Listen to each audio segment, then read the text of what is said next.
Bonjour et bienvenue sur la chaîne du Centre Tao. Je suis Isabelle Zobzak, thérapeute et conférencière en médecine traditionnelle chinoise, coach et ambassadrice du Tao.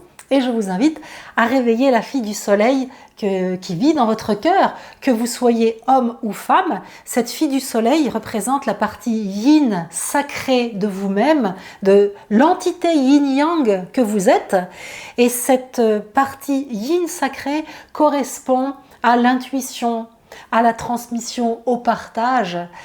Et je vous invite justement à recevoir ce que je vous donne avec la fille du soleil qui vit dans mon cœur, de la recevoir vous avec votre propre fille du soleil et de partager. Tout le monde est content comme ça.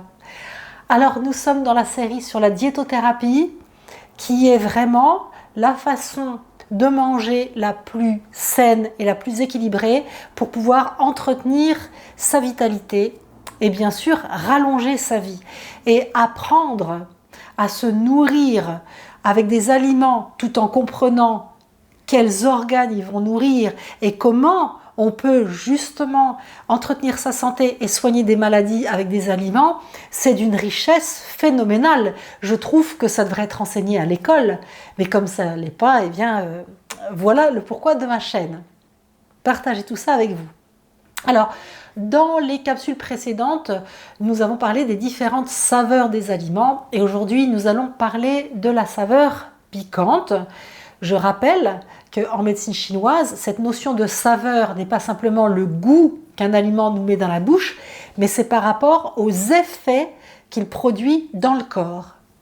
Alors, les effets de la saveur piquante sont des effets yang parce que ça va disperser et faire circuler. Que ce soit le sang, les liquides ou l'énergie, le piquant disperse. La saveur piquante va aux poumons essentiellement et on la trouve dans des aliments tels que le piment, les oignons, l'ail, la ciboulette, le radis, en viande il y a le cheval, le lapin, l'avoine comme céréale. Donc vous voyez que le lapin ou le cheval, on n'a pas l'impression que c'est piquant comme de l'ail ou de l'oignon. Pour autant, les effets sur l'organisme sont les mêmes. Et à la fin de cette capsule, je vous enverrai vers une vidéo que j'ai faite en saison 1 qui traitait de généralité sur les saveurs. Comme ça, vous pourrez avoir des informations complémentaires. Et puis surtout, à la fin, vous pourrez télécharger un tableau qui vous donnera des listes d'aliments classés dans chaque saveur, ce qui vous permettra d'apprendre à établir vos plats et vos recettes avec les différentes saveurs des aliments. Ok ? Alors, je reviens à la saveur piquante et aux poumons. Donc, le piquant disperse et en dispersant les liquides, le sang, l'énergie, il va avoir des fonctions soit d'humidification, soit d'assèchement. C'est curieux ça, c'est très paradoxal. Et comment peut-il assécher et humidifier en même temps? Eh bien, comme il met les liquides en circulation, ces liquides, une fois qu'ils vont pouvoir circuler, vont pouvoir hydrater tous les endroits dans lesquels ils vont passer. C'est dans ce sens-là que le piquant va humidifier. Comment va-t-il pouvoir, et non va pouvoir-t-il, comment va-t-il pouvoir assécher? Eh bien, en mettant en circulation des liquides qui étaient trop présents dans une zone, eh bien, il va assécher la zone, tout simplement. Donc, on est gagnant sur les deux côtés de faire circuler avec le piquant. Alors c'est vraiment la saveur qui est utilisée quand il faut vraiment disperser et faire circuler dans le corps. Par exemple, quand on attrape froid, dans la surface du corps, tout va se congeler. Et les Chinois ont toujours, et les taoïstes, ont toujours visualisé le corps comme la nature. Dans la nature, le froid congèle. Et bien dans le corps, c'est pareil. Quand on attrape froid, il y a une vasoconstriction des vaisseaux de la superficie du corps, de la microcirculation périphérique. Donc on va avoir une moins bonne circulation, ça va bloquer. Et en médecine chinoise, on va utiliser des recettes, soit des plats qu'on sert à table, soit des décoctions de plantes thérapeutiques. On va utiliser la saveur piquante pour faire circuler, disperser et vraiment restaurer la circulation dans la surface du corps. Mais on va utiliser aussi la saveur piquante pour faire circuler tout ce qui peut être noué à l'intérieur du corps. Donc la saveur piquante est une saveur qui est très intéressante au niveau thérapeutique. Alors, il y a des limites parce que justement, dans certains cas, elle est déconseillée. Dans quel cas? Alors, elle est déconseillée quand on est trop fatigué, quand on a trop peu d'énergie. C'est important de le savoir parce que y a certains cas où justement on se dit on va faire circuler l'énergie et si on le fait, on affaiblit encore plus la personne. Quand on n'a déjà pas beaucoup d'énergie, si on la disperse, elle s'étiole, elle part dans tous les sens et ça vide la personne de son énergie. Alors, l'intelligence de la médecine chinoise fait que si on a une personne âgée, très faible, qui a un rhume, et on se dit mais elle aurait besoin de saveurs piquantes, mais je ne peux pas parce qu'elle est trop faible, on va lui donner des posologies ou des recettes où il n'y a pas trop de saveurs piquantes, et on va combiner avec d'autres saveurs pour renforcer son énergie. Et si vous avez suivi ces capsules régulièrement, vous savez qu'on va la retonifier avec du doux. Donc on va combiner du doux avec du piquant. Dans l'e-book que je vous offre à télécharger avec des recettes, il y a des recettes qui combinent déjà ces aliments. Et puis cette saison, je vais vous donner beaucoup de recettes qui vont combiner des saveurs justement pour que vous puissiez voir comment harmoniser les plats pour vous soigner et pour soigner les proches et tous les êtres qui vous sont chers. Donc il y a des recettes de congee. Le congee, c'est une soupe de riz, par exemple. Le riz, ça a la saveur douce, dans laquelle on peut rajouter de l'oignon. Donc, on va avoir une soupe de doux et de piquant qui va être réconfortante pour cette personne-là, mais on ne va pas lui donner simplement une décoction d'oignon, par exemple. Je vous donne un exemple. On ne fait pas de décoction d'oignon, encore que on en met, mais pas que ça. Mais c'est pour vous donner un exemple où on ne va pas se dire, bah, tiens, je vais lui soigner son rhume en lui donnant une bonne décoction d'oignon, alors que dans une personne comme ça, il faudrait lui donner une soupe de riz avec de l'oignon dedans. Vous voyez la nuance qu'on peut avoir toujours quand on a une vision holistique de la personne. Mais là, je vous éveille à chaque fois la pertinence d'une saveur pour que vous puissiez comprendre toute l'intelligence que vous pouvez mettre dans votre assiette. C'est le but de ces vidéos.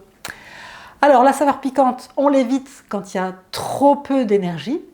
Et puis, on va aussi l'éviter quand il y a trop de feu à l'intérieur de la personne.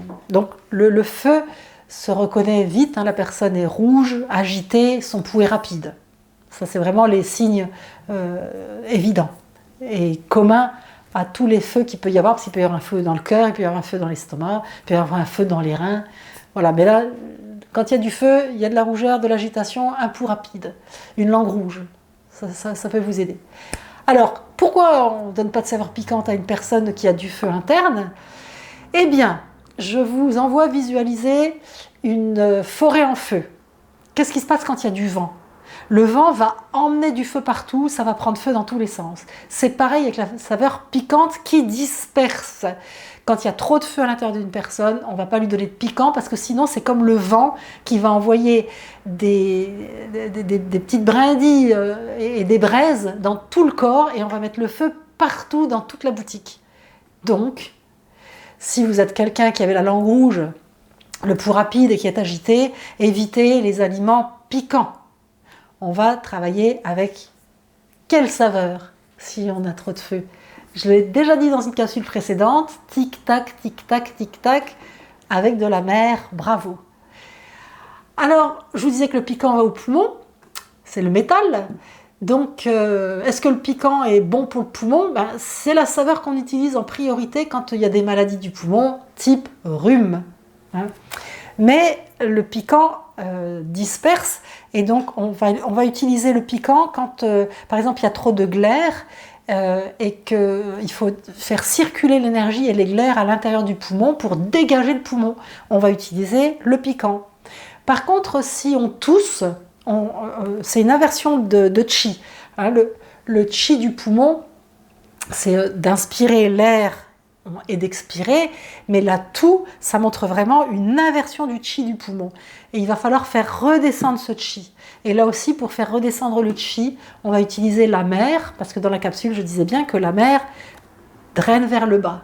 Donc il draine le feu, il draine aussi le chi vers le bas. Donc si quelqu'un a par exemple un rhume avec beaucoup de glaire et qui tousse, on va combiner la mer et le piquant. C'est super. Et vous pouvez d'ores et déjà, avec les listes d'aliments que je vous ai données, commencer à jouer avec ça. Et je dis bien jouer, parce que déjà la vie est un grand jeu, mais c'est en plus, plutôt que de se dire ouais, toujours faire à manger, ça m'ennuie, etc., plutôt de se dire mais comment je peux faire à manger intelligemment et nourrir mon poumon, etc. Et à partir de ce moment-là, on choisit ses plats par rapport à ça et on devient comme le médecin de l'Empereur Jaune, qui est, d'ailleurs je vous invite à voir ce film sur l'Empereur Jaune et vous comprendrez vraiment tout ce que je vous explique parce qu'il y a plein de choses qui sont reprises dans ce film-là. Alors, la mer, ah oui voilà, donc je disais la mer quand on tousse, le piquant pour faire circuler et disperser les glaires et puis faire circuler l'énergie dans le poumon. Et quand le poumon est fatigué, et bien là, on va utiliser, comme pour le cœur, on va utiliser l'acide, parce que l'acide a donc une fonction d'astringence. Alors, ça va déjà retenir les liquides du poumon. Le poumon, il a besoin d'être humidifié. C'est pour ça que la cigarette est tellement mauvaise pour le poumon, parce qu'elle l'assèche. Et donc, le citron, lui, va permettre de faire astringence des liquides dans le poumon et puis de le rassembler pour le retonifier. Alors, si vous avez les poumons secs, pour autant, c'est pas là que je vous dis qu'il faut prendre de l'acide pour tonifier votre poumon. Hein. Là, il va falloir l'humidifier. Et humidifier le poumon, ça va passer dans tous les cas par de la saveur douce pour aider la rate à fabriquer du sang et de l'énergie et à venir humidifier le poumon. Hein, il ne suffit pas là de prendre de la saveur acide. Donc pour nous résumer, la saveur piquante, on l'utilise pour faire circuler l'énergie et pour faire circuler l'humidité. Et donc ça a une vertu d'humidification et aussi d'assèchement, ça dépend comment vous l'utilisez. On la prend pour faire circuler l'énergie du poumon quand il y a un rhume. Non seulement pour faire circuler l'énergie du poumon au niveau du poumon, mais aussi au niveau de la peau. Et je vous rappelle que la peau fait partie de l'énergie du poumon. La peau respire. C'est donc la même énergie, peau et poumon. Génial. On utilise la mer quand on tousse et on utilise l'acide pour tonifier le poumon. Ça, on est d'accord. Et on évite le piquant quand il y a du feu à l'intérieur de la personne ou quand il y a un très grand vide d'énergie. Ce qui me fait penser que j'allais oublier de vous le rappeler, mais je l'ai dit déjà dans la capsule sur l'acide et le foie. On peut utiliser le piquant quand on a une plénitude du foie, où il va falloir faire circuler aussi quelque chose qui stagne au niveau du foie, notamment ce qui peut être un foie gras. Quand il faut faire circuler au niveau du foie, on peut utiliser le piquant. Par contre, c'est complètement proscrit en cas de vide de sang, si on a un foie qui est tout sec, tout desséché, comme une éponge desséchée parce qu'il n'y a plus assez de sang dans le foie, le piquant est complètement interdit, ça ne peut qu'aggraver les choses. Le piquant et l'acide. Est-ce qu'on est d'accord? Ok? Alors, pour partager cette vidéo, ce que je vous remercie par avance de faire, vous pouvez cliquer sur la flèche partager, le partager sur les réseaux sociaux, ou alors le partager à vos proches, aux êtres qui vous sont chers. Et puis, vous pouvez vous abonner à cette chaîne si ce n'est pas encore fait, en cliquant sur le logo à côté de ma tête, sur le template, le logo qui s'affiche à la fin. Vous pouvez télécharger un e-book de recettes qui est génial, qui va vous donner des recettes qui sont évidemment des recettes de diétothérapie et qui reprennent tout ce que je peux vous expliquer dans ces capsules. Alors vous cliquez sur télécharger juste à côté de moi sur le template à la fin de la vidéo, ou alors je mets toujours le lien en dessous de la vidéo. Si vous ne le voyez pas apparaître, il suffit de cliquer sur une petite flèche en bas à droite pour vous, sous moi, en dessous de moi. Et puis, il y a un déroulant, et puis il y a le lien. Ben, voilà, je fais vraiment tout pour vous être agréable et que tout soit facile d'accès. Donc, partagez, abonnez-vous, téléchargez. On se retrouve très bientôt pour une autre capsule sur la saveur salée. C'est celle qui nous reste à voir ensemble. Ciao, ciao!